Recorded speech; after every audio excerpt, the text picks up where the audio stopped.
अपनी खुद को यहाँ पाकर बहुत गौरवान्वित हूँ। और विवेक भैया के सारे कार्यक्रम हमेशा बहुत दमदार होते हैं और आज भी उसी दमदार पहलू में आदरणीय प्रहलाद जी से मुलाकात हुई। सबसे खुशी मुझे ये लगी कि वो मेरे घर से आए। मेरा अपना घर इंदौर है और वो इंदौर से आए तो कहते हैं ना कि अपने मायके का कोई भी मिल जाता तो बहुत अच्छा लगता है। और आज मुझे बहुत अच्छा लगा कि ये प्रांगण भी मेरे ससुराल का है, तो उस प्रांगण में मेरे मायके का कोई बैठा हुआ है, तो मुझे बहुत अच्छा लगा। और मैं यहाँ, चूँकि ये सरस्वती का मंच है, मैं यहाँ सब लोगों का बहुत आदर और अभिवादन करती हूँ और अपनी बात बिंदास तरीके से बोलने की कोशिश करती हूँ। कि प्रहलाद जी के बोलने से मुझे बहुत सी चीज़ें समझ में आई। मेरे अंदर एक इतना तूफान और एक इतना उथल पुथल रहती है, मुझे समझ नहीं आता कि मैं समाज को कहाँ ले जाऊँ और समाज के लिए क्या कर पाऊँ। मैंने पहले भी कहा, मैं जिला पंचायत का चुनाव लड़ के इस क्षेत्र में आई थी और मुझे लगा था कि मुझे सेवा का भाव अपनाना। उस समय 2002 में नरेंद्र सिंह जी की डेथ हुई थी और 3 मेरा डिप्रेशन में गया। 4 में मेरी 7वीं क्लास में पढ़ने वाली बच्ची ने कहा कि मम्मा आप बहुत काम करती हैं, बाहर निकल के काम करें। मेरी वो बिटिया और मेरे 4 जो घर में काम करने वाले मेरे, मैं उनको सेवा कभी नहीं कहती। मैं किसी को काका कहती थी, किसी को दादा भाई। तो वो जो लोग थे 4, उन लोगों ने मिलकर मेरा फॉर्म लाया, उन्होंने मेरा फॉर्म भरा। कहने का मतलब ये कि उन्होंने मुझे इस क्षेत्र में निकाला। तो मुझे लगा कि सेवा, जो मैंने पढ़ा था कि राजनीति जो है वो सेवा का भाव होना चाहिए। तो अभी जैसे प्रहलाद जी ने कहा कि ऐसे 2 बंदे खड़े हो जाते हैं और हम बहुत दुविधा में होते हैं। और 100% सच है कि जो गुंडागर्दी में हो या जिसका बहुत दबंग स्वभाव हो या जिसके पास पैसा है या जिसके पास जो कुछ है वो दिखावा चाहे जिस बात का भी करे, लोग वोट उसी को देते हैं। उसमें मैंने सुना कि 2 हमारे तरफ जब हम प्रचार प्रसार रहते लोग कहते हैं काकरी डिरन के मारे दे दिया। एक ये बात होती है, जैसा अभी प्रहलाद जी ने कहा, तो सच्चे व्यक्ति को चुनता कौन? कोई नहीं चुनता। और जो असक्षम है, जिसके पास कुछ नहीं है, उसको लोग ऐसे कहते हैं केहू का नहीं दे चला इनका दे देते, एक दूसरे तो पाई, तो ऐसे करके हम उसको दे देते। तो हम समाज को क्या दे रहे हैं? हम समाज के लिए कुछ नहीं ला पा रहे और हम समाज को केवल मैं लीडर भी नहीं कहूँगी, एक नेता दे देते हैं हम कि वो नेता है। ऐसा नहीं है कि सारे नेता खराब, उनमें कुछ 1-2% ऐसे हैं जो वास्तव में समाज के लिए काम कर रहे हैं। लेकिन ज़्यादातर लोग जो हैं वो केवल अपना प्रोपेगेंडा करना, अपना प्रचार प्रसार करना। और इसी के पैरेलल में बता दूं कि मुझे बहुत खुशी लगी आज प्रहलाद जी की बात सुन के कि मैं उसमें से 90% बातों में अपना मतलब दखल रखती हूँ।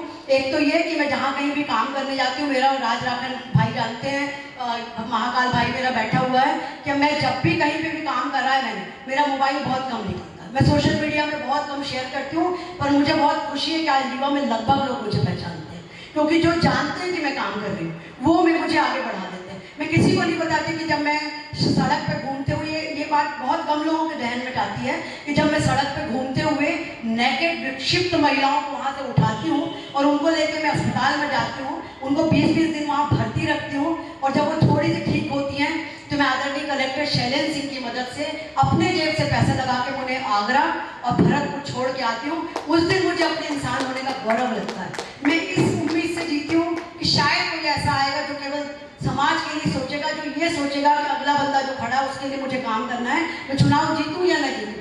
तब मैंने जिला पंचायत के बाद राजनीति को प्रणाम किया। जो अच्छे लोग आते हैं मैं उनके साथ खड़ी रहती हूँ, हमेशा हूँ।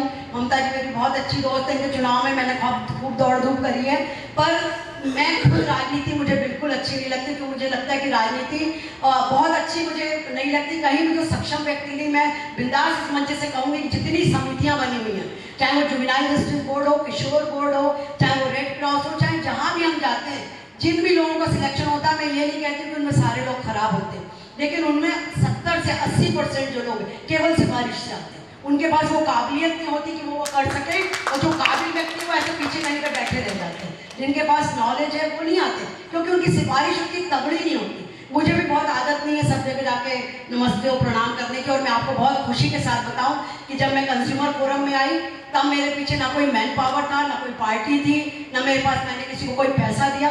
मेरे अपने इंटरव्यू, मेरे अपने बायोडेटा पे मेरा सिलेक्शन हुआ। फिर जब मैं किशोर न्याय बोर्ड की बाल कल्याण समिति की अध्यक्ष बनी तब भी कोई नहीं था। जस्टिस हाई कोर्ट ने मेरा सिलेक्शन किया और उन्होंने मुझे 35 मिनट के इंटरव्यू में जब वेरी गुड कहा तो सारा डिपार्टमेंट इस आश्वस्त था कि मेरा सिलेक्शन निश्चित है। तो मैं ये मान के चलती हूँ कि इन भीड़ से अगर हम कहीं सिलेक्ट हो रहे हैं तो कहीं तो सच्चाई जिंदा, कहीं तो कुछ अच्छा है। जो हमें आगे बढ़ने के लिए प्रेरित करता है। और मैं उसी उम्मीद पे जी रही हूँ कि शायद कभी ऐसा होगा कि हम उस आदर्श समाज को जो प्रहलाद भैया अपने साथ लेकर चल रहे हैं, शायद हम वो कहीं लोगों के मन में जगा पाएंगे, कहीं तो वो आग भड़केगी जहाँ कथनी करनी का अंतर है, कोई कैसे मंजिल पाए और स्वप्न अधूरे रहे उन्हीं के जो बोले पर कर नहीं पाए। तो ऐसे जब हम आगे बढ़ेंगे तो मुझे उम्मीद है कि हम एक ऐसा लीडर, एक ऐसा समाज और एक ऐसा देश बना पाएंगे।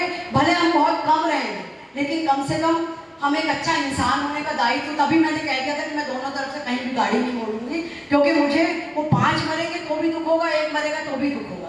तो मैं उस जज्बे में जीती हूँ। हो सकता है लोग मुझे पागल बेवकूफ़ भी कहते होंगे, मैं उन पागल बेवकूफ़ों की श्रेणी में खड़े होना अपने आप को बहुत गौरवशाली मानती हूँ। और ये उथल पुथल कि कब ऐसे लोग मिलेंगे जब हम लोग पैसा दे देते, जब खूब बढ़ता है लोग सुनते नहीं, ले लेते, वोट देते। अभी कुछ दिन पहले मेरे पास एक बंदा आया था, उसने मुझे कहा कि हम फलाने विधायक के गाय रहना है, तो वह कहीं से फला इतना पैसा ले आओ तुम्हारा काम करें। तो मैंने कहा तुमने बोला नहीं कि आप जनसेवक हैं? तो बोले हम कहीं कि जब वोट देख रहे था तो तुम पैसा लिए थे, अब हम काम कर रहे कहूँ पैसा ले। तो बताइए ये स्थिति है।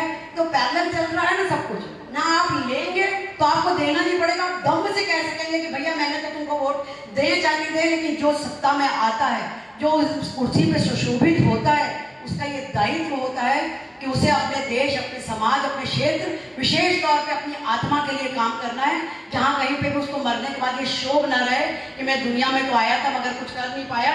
मैं अपनी 4 लाइन आपको समर्पित करते हुए अपनी बात समाप्त करूंगी। एक तो ये जो मैंने अपने लोगों के लिए लिखी थी, उसमें मैंने लिखा था उन लोगों के लिए जो हम समझते हैं कि हम कुछ कर नहीं सकते, कि तुम गिर रहे हो उठो संभलना तो सीख लो, कि तुम गिर रहे हो उठो संभलना तो सीख लो, और इंसान हो तो प्यार में ढलना तो सीख लो, तुम बाद में उतरना किसी चंद्र लोक पर, कुछ दिन अभी धरती पे चलना तो सीख लो। तो ऐसे लोग, और आप सबके लिए एक हौसले का, प्रहलाद जी बैठे विवेक जी हैं, किसी हौसले की जरूरत नहीं, और वीरेंद्र जी लाल साहब बैठे हुए तो किसी हौसले की कमी नहीं है। तो सरल नहीं जिंदगी का सफर, राह में कई तूफान आते हैं। तो सरल नहीं जिंदगी का सफर, राह में कई तूफान आते हैं, हर मोड़ पर मुश्किलों के साए, हर कदम पे इम्तहान आते हैं। तो रखना हिम्मत अपने सीने में, तो रखना हिम्मत अपने सीने में, हौसलों से रास्ते मिल जाएंगे, और जहाँ रोशन होती हैं उम्मीदें, वहाँ अंधेरे कहाँ टिक पाएंगे। जय हिंद।